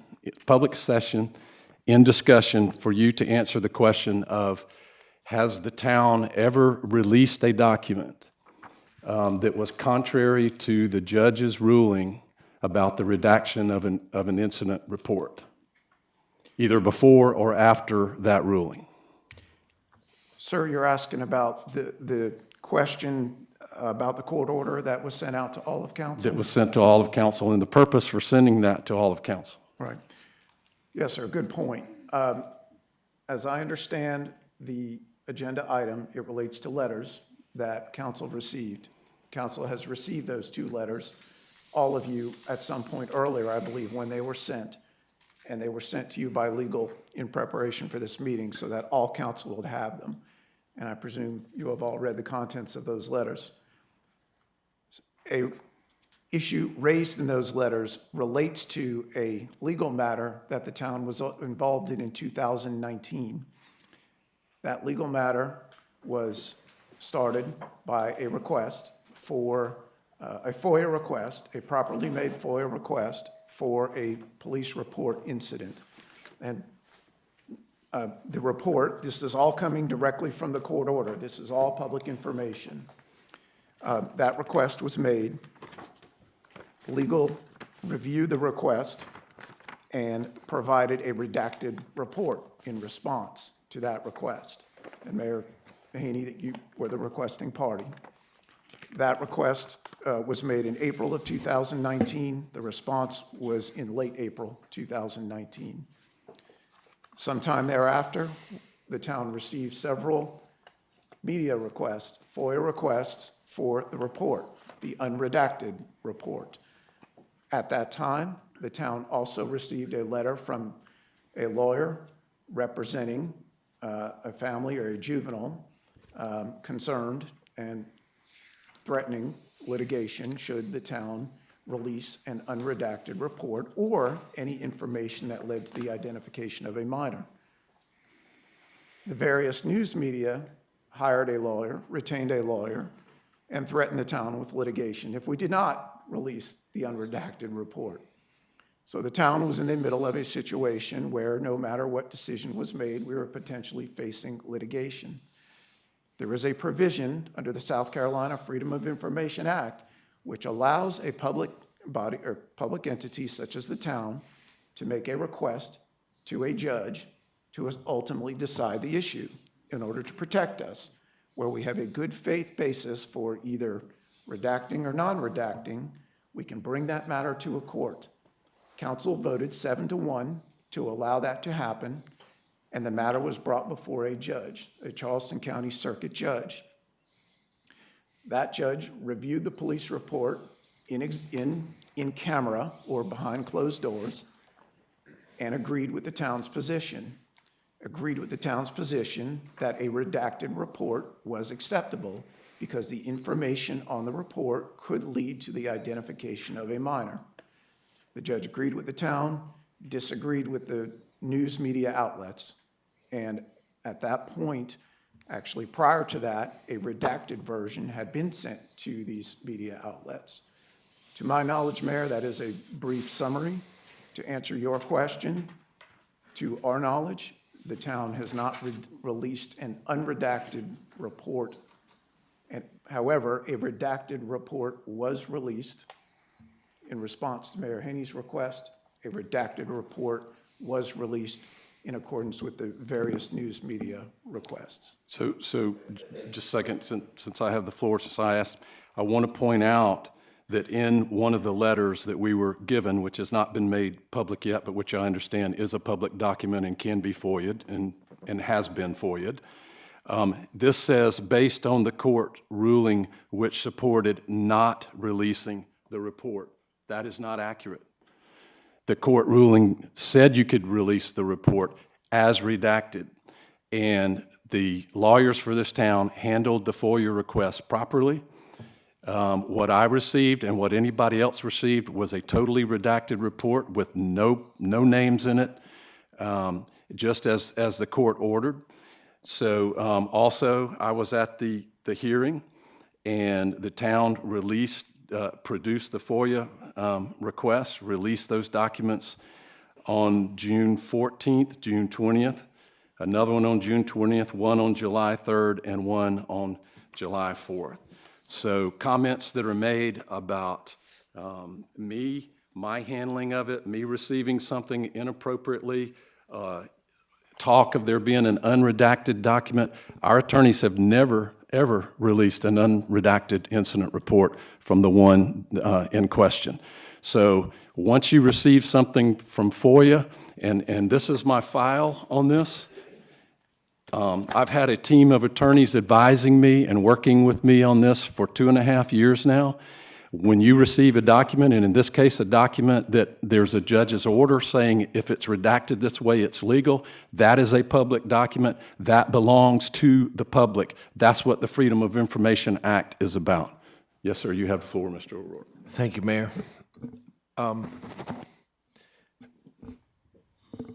Despite right or wrong, legal, illegal, there's so much discussion around here right now. This started with a letter from a mother about a child. And if you remember, when I first got that letter, I sent an email to everybody here and said that I think we need to address this. Safety should trump everything we do in this entire community. And we had a mother that was concerned about safety of their child. And I think that I'm interested in Today Forward to make sure that we don't get a letter from another mother or father talking about safety of their children. And I think that, and I don't know what the wording is, I'm going to need some legal help on this, but I think it would be appropriate for there to be some policy or procedure put in place that talks about how we as elected officials act with a public document that affects a minor child. Whether that is go to a victim's advocate, go to an attorney, go to anyone. I feel like we should have a consistent procedure or policy in place that makes sure that our action with this is in the best interest of any minor child in this community. May I? Yes. Do you want it? Are you asking? Are we just going to keep talking, or we're not? Well, we're in discussion to see if we need to go into executive session. How many of y'all have read the police report in question? How many of you have read it? I have not. Okay. The safety of more than one child is involved in this, because there were children on the other side of the door where the person who caused this to be written threatened to go through a security door in a school. Okay? So that person wasn't notified. The person who was in there was demanding, the person in this report, who I will not name, was demanding that a child be charged with a crime. And our police department said no. There was no crime because the child was not touched. There was other stuff about, but there was not an assault, and it says in here that no crime was committed by the other child. But we had an adult threatening to go through a secure door of a school to confront, I guess, a child. So, you know, this is not a one-sided issue about the safety of any one child. Yes, sir. Mayor, I just want to bring it up that I think it's funny that you got a copy of this, and you said you got a copy as well? Oh, I've read what the attorneys. All right, so you got a copy of it. Court order. None of us got a copy of it, and so I'm not sure how it got out there, and I think the courts have said it wasn't supposed to go out there. I think. That is not true. I think the issue here is there seems to be a pattern. I remember back when we were talking about the Atlantic, and you were having a discussion with Mr. Owens, and all of a sudden, out of the blue, you say, although the action on the Atlantic benefited the company of Gary's son, of the company that Gary's son works for, if counsel acted properly, then there's nothing to fear. I had not taken any part in any discussion of the Atlantic. I haven't voted for anything. So for you to bring my son into a political discussion just out of the blue. So I bring that up only because this is the second time now we have a juvenile in a situation here where you're involved. And so I just am very concerned. I got the letter from the mother. She deserves to have this looked at and talked about. If y'all don't want to go to an executive session, I'm not going to be bringing any names out here because it's not fair to the family or the juvenile. But it seems to me like you have, for some reason, you like to bring people's children into issues like this, and that's what upsets me the most. And I really am. It bothers me that you do that. I don't know why you do it. It's not fair. I don't know whose child you're going to do next. But that's what I wanted to go back there and talk about and get this situation settled to see why is this happening like this? And this needs to be the end of it. I agree with Tom said. We need to look at this. We need to do something to put an end to this because this is not right. What needs to be ended is misinformation. Yeah, well, this is your emails. You took part in the discussion in our meeting at Park West in the winter of whatever it was after the Midnight Massacre, when you had to recuse yourself because your son worked for the developer. You took part and you spoke in the meeting, and then you refused to vote. Under Robert's rules, you weren't supposed to speak in the meeting because if you recuse, you recuse. That's where that comes from. No, That's where that comes from. You can see here where I asked our attorneys in Cobby to review the issue with the AG's office on my voting record, and they came back with nothing. So you can say what you want, but that's what ended up happening. I'm not talking about your voting record. I'm talking about participating in that issue. Okay. But don't get off the subject. We're talking about juveniles here. We're talking about bringing juveniles, out into the open, and that's what you're doing. Have you read the police report? I don't need to read a police report. Yes, you do. No, I absolutely So don't. you know what happened without reading it. All right. I know what happened. I know what happened through talking to our attorney. I don't have to go and get a police report and go sit in court against our town trying to get a report. I don't have to do that. If I want it, I'll go talk to our attorneys, and our attorneys will tell me, or our chief, and he'll tell me. I don't need to go get a report. I don't know why you need a report, but you could have done the same thing I did and went and talked to them. Yes, ma'am. Ms. Landing, and then- I have a and then question, because in looking at all of this, because it was a little blurry in memory as to each one of these things, and there was a lot of misinformation swirling around in 2019 and 2020. Different information, different comments made at public comment many times, and where it all seemed to gel recently was in some of the things that were sent, including the letter from the mom. And so I went back and pulled based on what was sent to us, based on Mr. Pagliarini's and so forth. So the date of the hearing involved in this, which was again a hearing specific to the town being requested to release the document, was July 31st, 2019. And the thing that had stood out in my mind was that a fellow council member was on the front page of the newspaper with a very, very negative article. And so I went back and I Googled, or not Googled, I guess I searched on Post and Courier, and I found the article. And the date of that article is May 10th of 2019. Now, this request, where the judge said apparently that it could be released in the redacted version, but all efforts should be made to protect any minor involved, was several months later. So I know none of us had this. I have not actually, you're correct, I have not read the document. I never claimed I had. I heard a little bit about it, but I'd never read it. But I'm sitting here saying, if none of us had it except our mayor, and if not only let's face it, if you know the name of the person involved, and if the person involved is the father of the person that's involved that's a minor, then anybody can put two and two together. And from what I understand from the many comments from the podium over the last couple of years, that's what happened. This young child was harmed by this, period. Anybody can say what they want to, and they can say it as fast as they want to, and they can say it as loud as they want to. But the fact remains that there was a police report that there was no reason for a council member to release it to anybody else. And if at July 31st, if the town, based on this judgment, if the town felt that this document should be released to the Post and Courier, or wherever it was, well, it was a Post and Courier, that's who did the article. Front page news, with the name of our fellow council person. It was actually pretty embarrassing for the whole council, actually. On all levels, it was embarrassing. And I'm just sitting here saying, why was this released? What was the purpose in giving this ahead of when the FOIA request and the judgment actually came out? What was the purpose of releasing this? Why would someone do this as a council member? I'll be glad to tell you.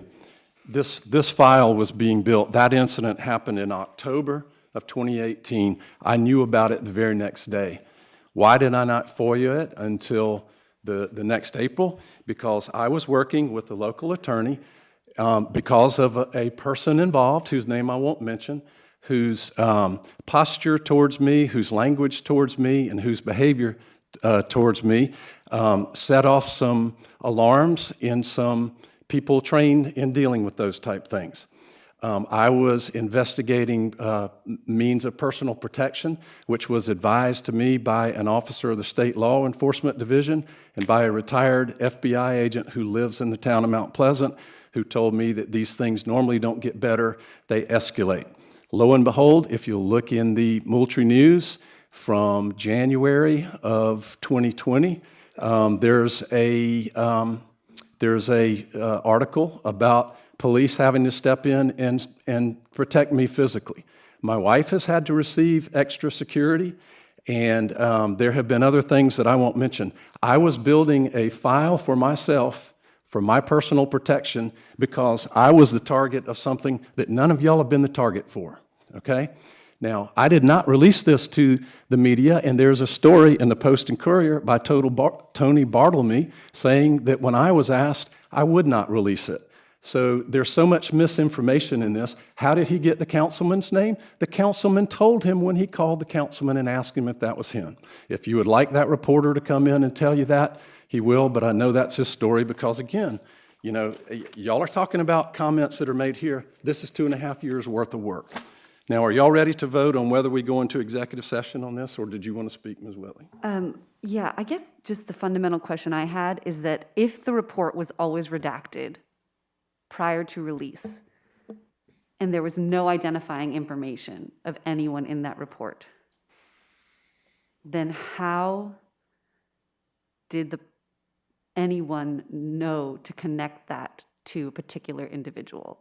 That's the question that I don't think that that's a question for, that's not a legal question, that's just a sequence of events question. So, I mean, they could have called me, right? Like they could have called, like it could have been anybody. So how did the press know that it was that person? If the police report was always redacted and was only released in a redacted form? That, I mean, and I don't know the answer to that question. And I don't know that we'll ever get the answer to that question. Do we have the answer to that question? I just told you, talk to writer Tony Bartlemy of the Post and Courier, because I assure you, but how did he know when which I council started member to this call? process, because I was concerned about this person's verbal aggression towards me, I assure you that I would not be stupid enough to give the press that person's name and exacerbate the problem I was trying to eliminate. And if anybody thinks that I gave that name out, then, you know, that it's just not logical. But you are the only one that received the copy. That's what I'm saying. What now? I said you're the only one that received the copy. I told you I was working with a team of lawyers. Well, like you said, somebody just said we'll never be able to prove anything right now. It's gone by. I think Tom had a good idea. Let's figure out where we go from here. Okay? we've had enough discussion on this. Everybody knows where everybody stands. When you bring a juvenile into something, it's wrong. I don't care what you say, it's wrong. So I agree with Tom. Let's find a way to move forward with this. Tom, if you got a suggestion, I'm all ears, but I've had enough of it, though. We leave kids out of it, and that's that. I have one other comment, Go ahead. please. Two things. One is I have, because of listening to comments at the podium and trying to understand this a little better, I have given this a lot of thought, and as a mother myself, and how you would feel if your child had been embarrassed and humiliated for the period of several years, regardless of how it happened or who did it or whatever. There's at least a fair amount of reason to believe it happened because of actions that were done intentionally or unintentionally. It sounds like there's a lot of confusion about that too. I would like at the very least, to propose that as counsel, and I'm happy to write it, I'm happy to have David take a look at it, but it needs to come from the heart, not just from a legal perspective, that I'm truly sorry that this council caused any hardship for a minor. I don't think that should have happened. It certainly is not something that I would have been any part of, and if other people want to agree with that and sign off on that, everyone involved is certainly, all of us are certainly welcome to do so. I don't think that would take a vote, so it's not a motion or anything like that, but I think at the very least we want to do that. And then I think in addition to what Gary said, Councilman Santos said, and Councilman O'Rourke, Mayor Pro Tem O'Rourke, maybe we do need to have, you would hope that you don't have to have a policy in place to say, please don't ever do something as a council person that might somehow sacrifice or harm a child indirectly or directly. You would think you wouldn't have to put that in writing, but maybe we do. I'll add one more thing, and then we'll vote. I was at the hearing. The attorneys for the media proposed that all reference to the student, the child, the juvenile be redacted, and you might want to ask the town's then legal counsel why the town chose not to do that. There could have been no mention to any student or any juvenile whatsoever because this is not about the student. That wasn't done. All right, the motion is to remove item 2 from executive session. Would the clerk please call the roll? A yes vote is to remove it. Mr. Santos? No. Mr. Santos votes no. Ms. Whitley? No. Ms. Whitley votes no. Mr. Chapman? Yes. Mr. Chapman votes yes. Ms. Corley? No. Ms. Corley votes no. Ms. Hyatt? No. Ms. Hyatt votes no. Ms. Landing? No. Ms. Landing votes no. Mr. O'Rourke? Yes. Mr. O'Rourke votes yes. Mr. Rambo? Abstain. Mr. Rambo abstains. Mayor Haney? To remove, yes. So 1, 2, 3, 4, 5. By 5-3, the item stays on there. So now we will take a vote to go into executive session for the reasons of personnel, consideration of applications submitted to serve on the Historical Commission, consideration of applications submitted to serve on the Accommodations Tax Committee, and legal advice to receive legal advice pertaining to a letter from a citizen relating to the actions of an elected official. All in favor, please say aye. Aye. Any opposed? We are in executive session. I'm still confused.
No votes were cast, no actions were taken. However, council may take action upon any advice or deliberations that occurred in executive session. Do we have a motion, Mr. Chapman? I'll move that we appoint Clyde Hopper, Pamela Gabriel, William Hine, and Danielle Cox to the Historical Commission. We have a motion. Do we have a second? Second. Any discussion? All in favor, please say aye. Aye. Any opposed? All right, we have new appointees. Are there any further motions? There being none, we stand adjourned.